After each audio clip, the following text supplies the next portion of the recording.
नमस्कार साथियों। तो नमस्कार। आज एक सिनेमा के बारे में हम चर्चा करेंगे। जो छावा जो सिनेमा रिलीज हुई है उसके बारे में ये दोस्त मुझे बहुत दिनों से बता रहा था कि ये सिनेमा देखो, ये सिनेमा देखो। मैंने डाउनलोड करके रखी है पर अभी भी मैंने अपना मन नहीं बनाया है कि देखो या ना देखो। तो ये हम सबको आज कन्विंस करने बैठा है कि ये सिनेमा हम क्यों देखें। भाई पहले बताओ, ये सिनेमा हम सब क्यों देखें? पहली बात तो ये है कि ये जो छावा सिनेमा है ये छत्रपति शिवाजी महाराज के बेटे छत्रपति संभाजी महाराज के ऊपर बनाया गया है। तो पहली बात तो ये है कि हिस्टोरिकल मूवी है और तो हमारे धर्म हिंदुत्व के साथ जुड़ी हुई है। और उस समय मतलब मुगल साम्राज्य में जो औरंगजेब था औरंगजेब था। हम सभी जानते हैं औरंगजेब सबसे क्रूर निर्दयी राजा था। उसके समय जितना निर्दयी स्वभाव वो रखते थे, उसके समय में कैसे वो देश को हिंदुत्व के और लेके चला गया, तो आगे कैसे ले गए? आगे कैसे ले गया उसके बारे में वो मूवी में बताया गया है अच्छी तरह से। हाँ, और तो और ये भी बताया है उसका जो युद्ध करने का जो रणनीति, या ठीक बोला आपने, रणनीति। तो वो रणनीति कैसा है उस पर बताया गया है, मतलब कैसे बुद्धि लगाया गया है, शक्ति कितना है उसमें, वो सभी बताया गया है। और मैं सभी कुछ चीज वीडियो में बताऊंगा। एक एक करके बताओ, हम सभी जानने को उद्ग्रीव है। हाँ, तो पहली बात तो हम सभी जानते हैं हमारे बॉलीवुड के एक्टर है विकी कौशल। विकी कौशल बहुत ही अच्छा एक्टर है, क्योंकि हम सभी जानते हैं उड़ी, संवाद और जैसे बहुत अच्छे बायोपिक उसने दिया है। अच्छा, वैसे ही संभाजी महाराज के ऊपर भी अच्छा बायोपिक उन्होंने तैयार किया है, वो छावा सिनेमा। हाँ, छावा सिनेमा में। औरंगजेब का जो कैरेक्टर था उस फिल्म में, औरंगजेब का जो कैरेक्टर था, उस कैरेक्टर को अच्छी तरह से निभाया है अक्षय खन्ना ने। अक्षय खन्ना का बहुत लोग ही पहचानते हैं, जरूर बॉलीवुड का बहुत जाने माना एक एक्टर है। तो उसमें वो कैरेक्टर को अच्छी तरह से निभाया है। कैसे औरंग निर्दयी था, अहंकारी था, मतलब उन्होंने ऐसी एक्टिंग की है, मतलब ये जैसे बता रहे हैं मुझे। हाँ, एकदम रियल में उसे हम विलन की तरह देखेंगे और नफरत भी करेंगे। देख के लग रहा है वो असली में औरंगजेब है, असली में औरंगजेब है, देख ऐसा लग रहा था। असली में औरंगजेब किसने देखा होगा? किसने, मैंने भी नहीं देखा, लेकिन लग रहा, मुझे देख के लग रहा था वो असली का औरंगजेब था। मतलब एक्टिंग बहुत अच्छी हुई है। बहुत सी अच्छी एक्टिंग हुई है। उसके बाद एक सीन और था, जिस सीन में दिखाया गया है एक शेर के साथ हमारे संभाजी महाराज युद्ध कर रहे थे, राणा प्रताप जैसे। हाँ, तो उसमें असल में ये हुआ था कि नहीं मुझे नहीं पता, लेकिन उसमें वो सीन से हमें पता लग रहा है वो कितने वीर थे, कितने वीर और साहसी थे। और ये भी दिखाया गया है कि वो उनका जो प्रजा था, उन प्रजा को भी बहुत अच्छी तरह से सेवा करते थे, देखभाल करते थे, जनहितकारी राजा थे। और एक फैक्टर है उस फिल्म में जो मैं बताऊंगा। फिल्म के अंदर 15-20 मिनट बाद एक्शन सीन्स को हटा के थोड़ा ड्रामा ऐड किया गया है। क्योंकि ड्रामा जैसे उनका बीबी यसुबाई के साथ प्रेम कहानी, औरंग का जो जवानी में औरंगजेब का इतिहास, मतलब पहले का इतिहास, मतलब स्पॉइलर नहीं देंगे, जवानी के दिन भी यहाँ पे याद थोड़ा दिखाया गया है। और ये भी एक सीन दिखाया गया था जब संभाजी महाराज छोटे थे, तब औरंग के दरबार में वो एक बार गए थे। वो भी 2-3 मिनट का सीन होगा लगता है मुझे, उस सीन में दिखाया गया है। ज्यादा स्पॉइलर नहीं देने की कोशिश करेंगे हम।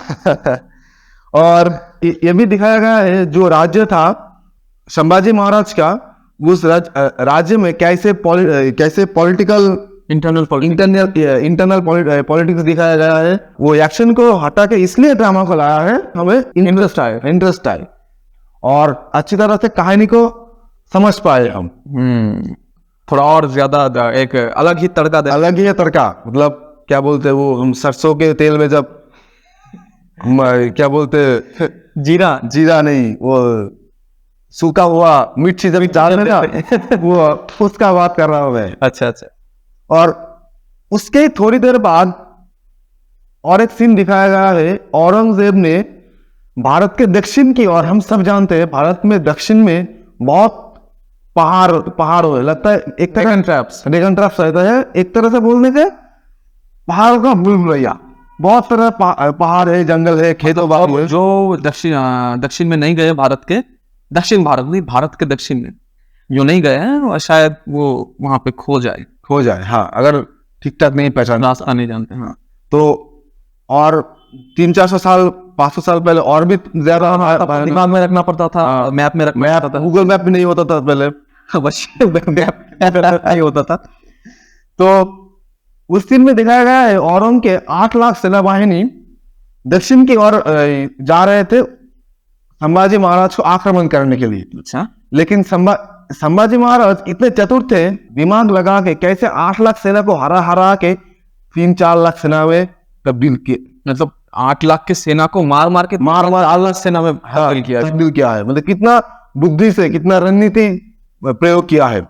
मतलब मैं जितना समझ पाया हूँ कि इस सिनेमा में देखे तो पहले तो ऐतिहासिक सिनेमा है, कोई फिक्शन में आधारित नहीं है। तो अगर भारत का अतीत या हमारा अतीत जानना हो तो जरूर हमें ऐसी सिनेमाएं देखनी चाहिए जो भारत का अतीत को दर्शाती हो। तो इस बात में मैं सहमत होता हूँ। और जो चीजें हमें शायद यहाँ से सीखने को मिलेंगी, मैं भी दर्शकों के साथ एक ही लाइन में हूँ, जो चीजें शायद हमको सीखने को मिलेंगी शायद हम फिक्शन से ज्यादा ही सीख पाए यहाँ। अवश्य।